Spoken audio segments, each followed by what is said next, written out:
This is the before. And this is the after. Napaka-colorful at ang ganda ng mga feedback na nakuha natin from the client. And shinare niya pa ito sa Facebook, kaya pati yung mga friends niya na aliw. Hi guys! So for today's video, we're going to do a new rug. So ito na yung nagawa kong sample ng design. Ayan.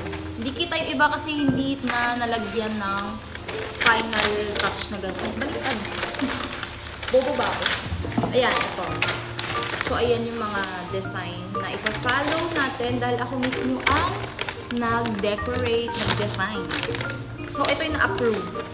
So, wala siyang kulay dyan, kaya hindi mo siya ma-appreciate. Pero, syempre, mag-iiba na siya pag nasa wall na.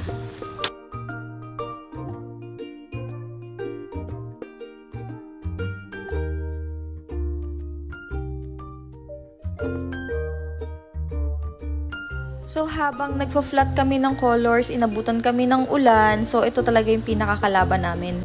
Pero kapag andyan naman yung kulimlim at araw, tsaka naman kami lumalaban talaga dito sa pader para maisukat lahat at ma-flat lahat ng kailangan i-flat. And syempre, story ng client ito. Dito na nga rin pala kami kumain at nakakatuwa dahil may food allowance din kami from the client. So, ayun, nakakagana gumawa pag sobrang bait talaga ng client.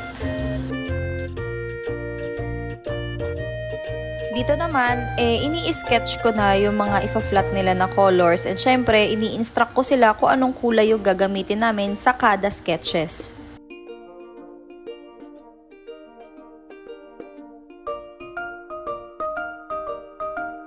OMG, the rain is falling. Umulan! Ano ba yan? Ay, abot yung ano dyan, tubig. Pasok natin yung mga pintura. Yun ang kalaban natin pag nasa labas. Ulan. Pero ang ganda ng kulay. Wala pa man ding nangyayari.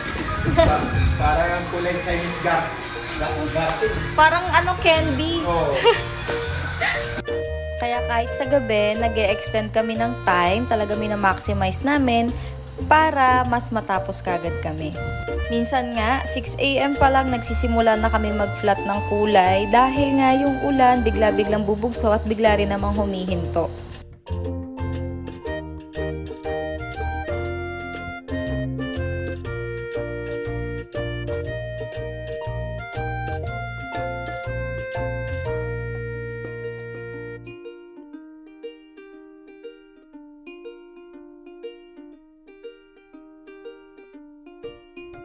Ito na nga pala yung halos pangalawang araw namin. Nagsisend ako ng update sa client ko ano na yung nagagawa namin. And ayan, tamang flat colors lang ako. Kunwari, super sipag ko mag-flat. Ayun yung tablet eh. So, iabot mo nga doon sa artist natin.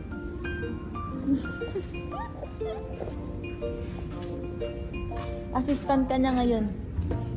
Niiling-iling po. Ayan na, uy! Artist!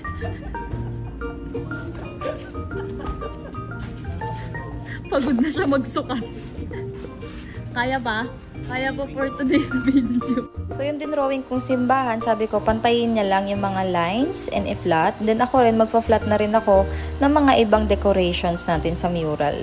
Ito nga pala yung spotlight namin. Grabe yung mga bubuyog. Ang lalaki. Pumupunta talaga sila dyan. Kaya ayan, namamatay din sila tuloy. Kawawa.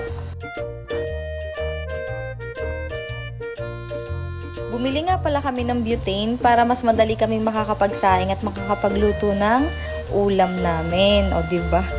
Parang camping. Then, diretso na ulit ako sa paggawa. Dito sa part na to, nasa tuktok na ako. Ginagawa ko dito yung floral. Ayan, yung mga bula-bulaklak. Tapos, tinutulungan nila akong mag-usog-usog ng scaffolding para kung saan na akong part gagawa, makakagawa na ako.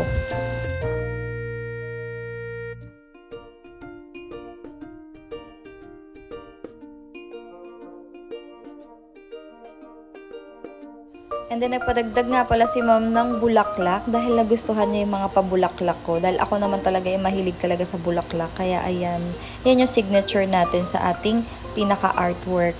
na ako talaga yung may gawa. Alam mo yun? Hinayaan nila ako na i-express yung kanilang story and at the same time, yung aking art style. At yung gusto ko talagang mangyari sa pinaka-pader nila. Okay na siguro yan kasi dumidilim dito sa kabila. From time to time, nagsisend ako ng update sa client para meron pa siyang tignan dito kung may gusto siyang ipabago or ipa-adjust or okay na ba sa kanya.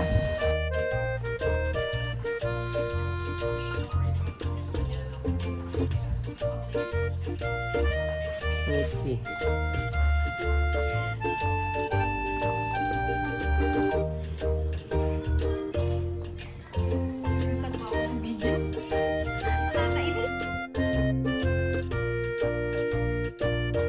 Kung mapapansin nyo, dito sa part na to, nailipat na yung Buddha doon sa itaas. Kasi yun yung naging adjustment bago kami umuwi. So, finally, natapos namin to ng tama sa oras. Ayan.